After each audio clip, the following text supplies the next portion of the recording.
YouTuber Anvesh చేస్తున్న వ్యాఖ్యలు దుమారం రేపుతున్నాయని చెప్పొచ్చు. దీనికి సంబంధించి హిందూ సంఘాలు, మహిళా సంఘాలు మండిపడుతున్నప్పటికీ అతను మాత్రం యూట్యూబ్లో అతని ఛానల్లో పోస్ట్ చేస్తున్న వీడియోలకి ఇంకా రెట్టింపు కోపాన్ని తెప్పిస్తున్నాడనే చెప్పొచ్చు. ఒకవైపు నుంచి క్షమాపణ చెప్తూనే మరొక వీడియోలో నేను ఇలాగే తిడతాను అంటూ కూడా అనేక విమర్శలు చేస్తున్నాడని చెప్పొచ్చు. ఇటువైపు హిందువులని, హిందూ దేవుళ్ళని, మహిళలని ఇలా అనేక విధాలుగా కించపరుస్తూ ఉన్నాడు.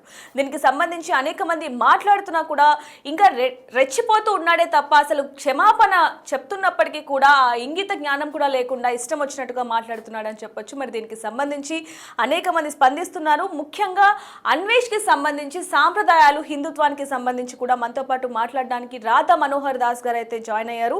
ఆయనతో కూడా మాట్లాడదాం. నమస్తే అండి. నమస్కారం గురుగారు.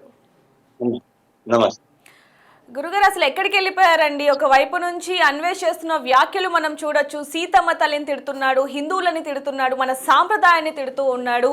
ఈ విధంగా చేస్తూ ఉంటే మీరు అసలు ఏం స్పందించటం లేదు? లేదు, నేను ఇప్పుడు ఆర్ఎస్ఎస్ కార్యక్రమాలు నడుస్తున్నాయి, అందువల్ల చాలా చోట్ల పరుగులు పెడుతూ ఆ కార్యక్రమాల్లో ఉన్నాము. అది సంగతి. అయినప్పటికీ ఇక్కడ నేను స్పందించకపోయినా చాలా మంది మన వాళ్ళు బాగా స్పందించారు, కొత్త కొత్త వాళ్ళు స్పందించారు. దానికి మనం చాలా ఆనందించాలి. ఇప్పుడు నువ్వు ఏమడగలో అడిగి నన్ను. ముందు ఇదంతా కూడా చూసుకుంటే శివాజీ దగ్గర నుంచి కూడా ఇది స్టార్ట్ అయిందని చెప్పొచ్చు అండి. అంటే ఆడవాళ్ళు నిండుగా బట్టలు వేసుకుంటే ఎటువంటి ఇబ్బందులు కూడా ఉండవు, అంటే అసభ్యకరంగా ఎవరు చూడరు అంటూ కూడా శివాజీ మాట్లాడిన మాటల నుంచి కూడా ఇదంతా స్టార్ట్ అయింది. అనసూయ గారు మళ్ళీ ఇప్పుడు కొత్తగా పోస్ట్ కూడా పెట్టడం జరిగింది. మా బట్టలు మా ఇష్టం, మేము ఎలాగైనా చేస్తామంటే ఇప్పుడు షూట్ వేసుకొని మరి ఇప్పుడు కొత్తగా ఇంకొక పోస్ట్ కూడా చెప్పడం జరిగింది. అసలు ఏం చెప్తారు దాని గురించి మీరు? అమ్మా, మనం అంటే కొన్ని ఉదాహరణలు ఇస్తే బాగుండదు, కానీ ఇవ్వకపోతే కూడా అర్థం కాదు. మనకిచ్చిన స్వేచ్ఛ ఈ భూమి మీద చాలా స్వల్పం, మనకున్న ఆయుర్దాయం కూడా చాలా స్వల్పం. కానీ మూర్ఖత్వం చేత ఈ శరీరం నేను అనుకుని అహంకారం చేత అలా ప్రవర్తించవచ్చు. ఒక రూడ్ ఎగ్జాంపుల్ చెప్తాను, మరి బాగుండదు కానీ చెప్పకపోతే కూడా బాగుండదు. చెప్పండి. ఒక అబ్బాయి అంటే నా ఇష్టం అనే వారి కోసం ఇది సూటబుల్ గా ఉంటుంది. ఒక అబ్బాయి రోడ్డు పక్కన టాయిలెట్కి వెళ్తూ అరటిపండు తింటున్నాడు. తింటుంటే ఎవడో దారిని దరిద్రుడా, ఇన్కమింగ్ అవుట్ గోయింగ్ ఒకేసారి చేస్తున్నావరా అన్నాడు.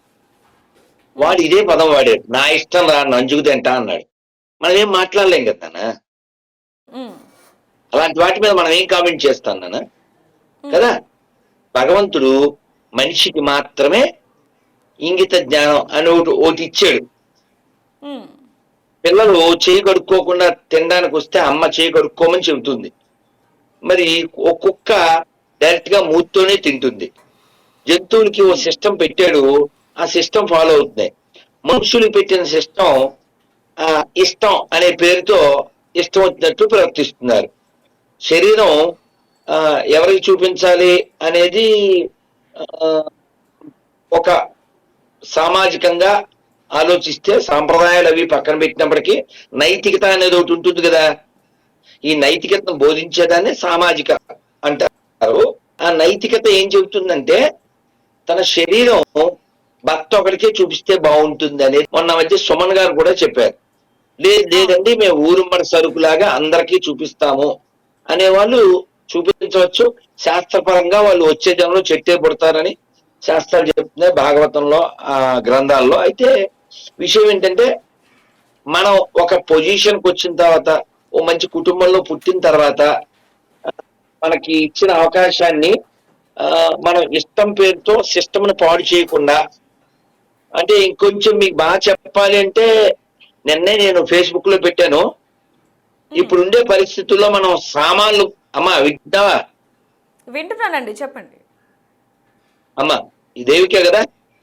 అవునండి, అవును. నీ పేరు దేవిక? ఇప్పుడుండే పరిస్థితుల్లో రైట్, మనం ఇప్పుడుండే పరిస్థితుల్లో సామాన్ల గురించి కాకుండా సామాన్యుల గురించి చర్చ చేయాలి. శీతాకాలం చాలా రోడ్ల పక్కన ఉంటారు, రాత్రి బస్సు కూడా మేము చూసాం. కాబట్టి ఇప్పుడుండే పరిస్థితుల్లో మనం సామాన్లు అనేది వదిలేసి సామాన్యుల గురించి ఆలోచిస్తే ఆ పొజిషన్ ఎవరు పొందారో పొజిషన్ దానికి వాళ్ళు న్యాయం చేసిన వాళ్ళు అవుతారు.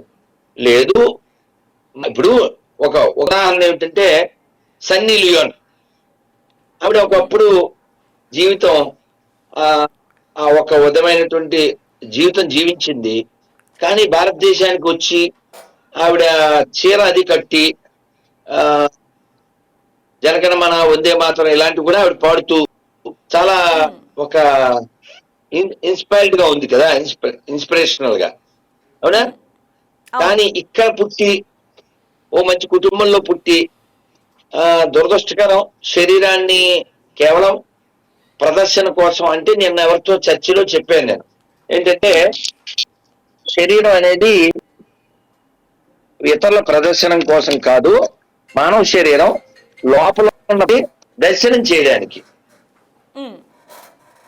కాబట్టి మా శరీరం మేము చూపిస్తామంటే ఓ మంచి ఉదాహరణ ఇస్తాను. మీరు తుకారాం సినిమా చూసారా? పాతదే, భక్త తుకారాం. చూసామండి.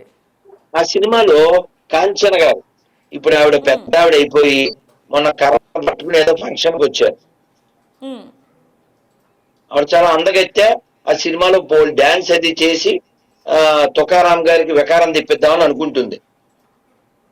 అప్పుడు ఆయన ఒకసారి అద్దంలో చూసుకో, నీ నల్లని జుట్టు తెల్లగా అయిపోతుంది, నీ గట్టిగా ఉన్న చర్మం లూజ్ అయిపోతుంది, నువ్వు నడవలేని స్థితికి వస్తావు, ఇదే భవిష్యత్తు, నీ పళ్ళు రాలిపోతాయి, చూపు పడిపోతుంది అని ఆవిడ గడ్డి పెడతారు.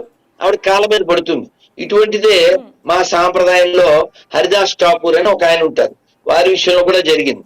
సో కాబట్టి ఈ శరీరం శాశ్వతం కాదు, ఇది మా భగవంతుడు మనకి ఇచ్చిన పెద్ద గిఫ్ట్. దీన్ని ఇష్టం వచ్చినట్టు దుర్వినియోగం చేయకుండా ఉండాలని సెలబ్రిటీల్లో ఒళ్ళు చూపించి ఏదో పొందాలనుకునేటువంటి అజ్ఞానులకి నా విజ్ఞప్తి, అంతే.